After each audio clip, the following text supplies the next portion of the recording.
All right, guys, final preseason game here, man, and this last drive will have a lot to do with the final roster. Just take a look at what's transpiring here as we look at Johnny Halton trying to make a case to make this 53-man roster. I don't know if he will or not. But let's take a look at what happens here, man. Mason Rudolph has 3rd and 4. He's going to find Benny Snell, splitting Benny Snell out wide and picking up the first down. First reception of the game. 1st and 10 here. Rudolph drops back, and I don't know what he's throwing right there. Some type of duck. Luckily enough, it wasn't picked off. 2nd and 10. Surveying the field. He's going to find Halton, and Halton makes a man miss. Nearly picked off, but Halton with great concentration there for another first down. 1st and 10. He's going to go deep, and Halton again.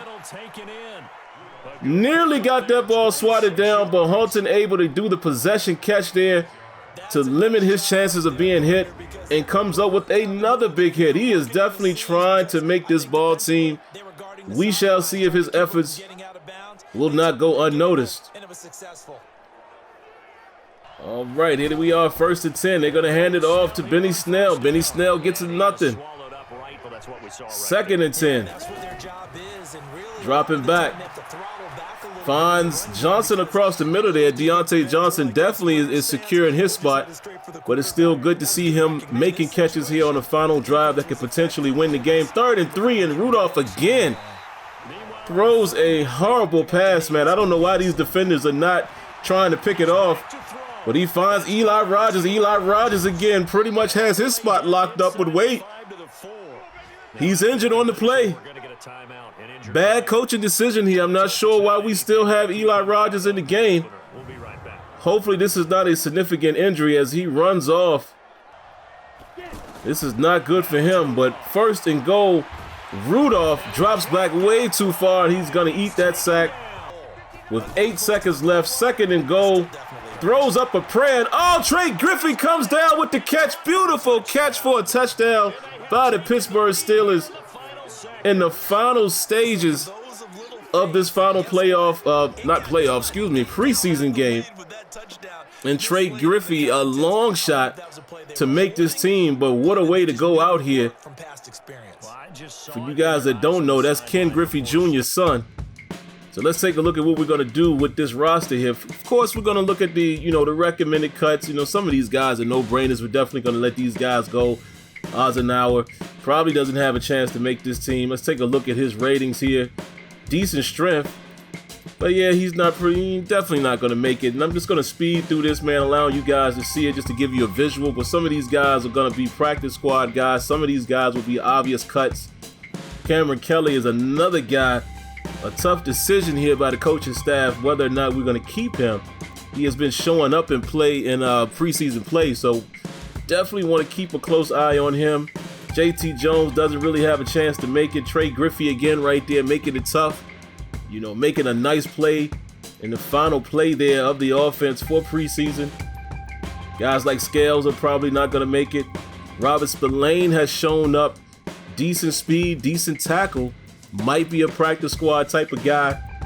Trey Edmonds, we definitely want to try to keep Trey Edmonds on the team if we can. With that linkage with Terrell Edmonds, 2 brothers on the same team is kind of cool. But I just don't know if he's going to have a role. And here we are again looking at Trey Griffey, man. Decent stats, not overall greatness there, but we're going to go ahead and put him on the practice squad. And let's take a closer look at the final roster for the most part. Gonna make a few cuts here. See again, Trey Edmonds trying to keep him on the team. I don't know if we're gonna be able to do it. It's gonna be a tough decision there.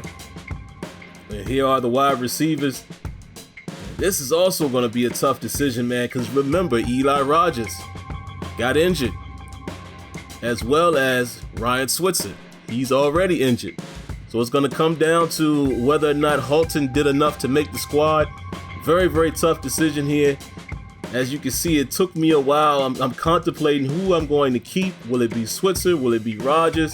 One of these guys will probably have to go because I'm strongly leaning towards Johnny Halton with him having the highest speed on the team. We're going to need an extra deep threat.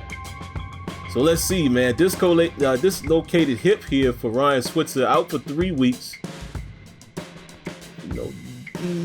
decent numbers there, you know, not overbearing, but decent numbers there. You know, he could do some things for us. Let's take a look at Eli Rogers. As you can see, Eli Rogers is not going to have, you know, the best stats as well. You know, we'll get to them in a moment as far as his ratings, but he has a ruptured disc. He's going to be out for 9 weeks, and that's very tough. I don't know if we want to reserve or hold a roster spot for him. We may have to place him on IR, and once we do that, it is what it is. Tough decision here, man. As you can tell, I'm sitting on this screen for a very long time. Here are his attributes here.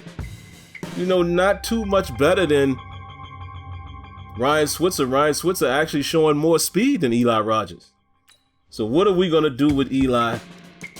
And I would like to mention, they said he had a ruptured disc, but obviously the little cutscene that we saw didn't match that injury.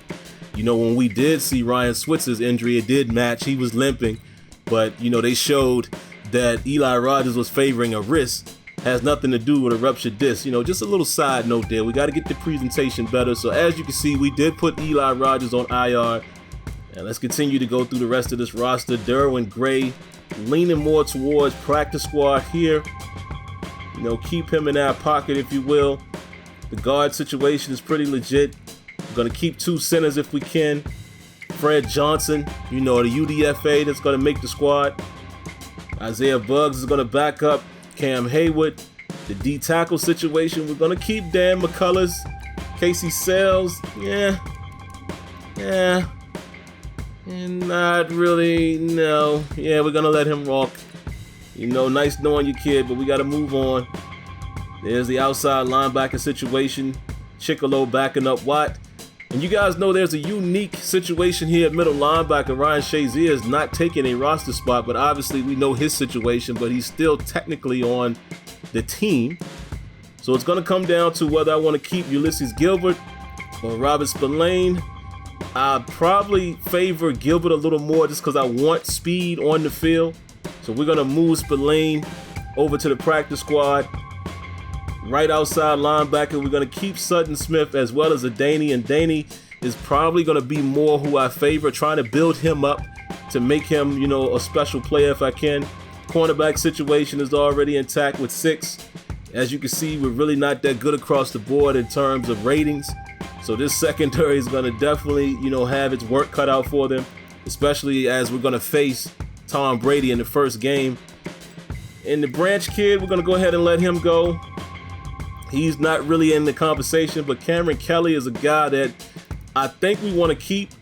But what we're actually going to do is we're going to change him to a free safety, as well as we're going to go back and we're going to update Marcus Allen and turn him into a strong safety. That's more so where they play in terms of depth chart, you know, in the real world. So I'm going to mimic that as well. I'm going to allow Kelly to be the backup to Sean Davis. Dangerfield, just out of, you know, sheer numbers, he's going to make the squad, so we're going to keep 5 safeties. And there you are looking at the practice squad there so far, who we have. 2 middle linebackers, Trey Griffey, and then of course Gray is also going to be on the practice squad. And as you can see, man, still 55 players on the roster, so it's going to cause us to have to do something else. Let's see where we can trim some fat. It's probably going to be Trey Edmonds. Unfortunately, there's not a way we can keep him on this roster. Sorry to have to do it, but we're going to have to let Edmonds go. And where else can we trim a little bit of weight here? I'm thinking probably Patrick Morris. We don't really need 2 centers. We got BJ Finney that could, you know, definitely take that role for us. So we're going to go ahead and move him to the practice squad. And now we get a final look at the starting lineups here. I'll let you guys look at that. And one other thing I wanted to note really quick, you may have seen it in the first screen where Canada, the long snapper, is listed as a tight end. They got to fix that as well, man. I need to see these positions mean more. The roster needs to mean more, and it needs to be effects across the board if you don't have the adequate players at certain positions. You know, that's a whole nother video, but I'll definitely dive into that information at some point. You know, just little things like that kind of, you know, kills the immersion for us guys who really want the full experience. All right, but that's going to do it, man. Like, comment, subscribe. Let me know what you think. Hit that like button, and I'll catch you in the next one. Peace.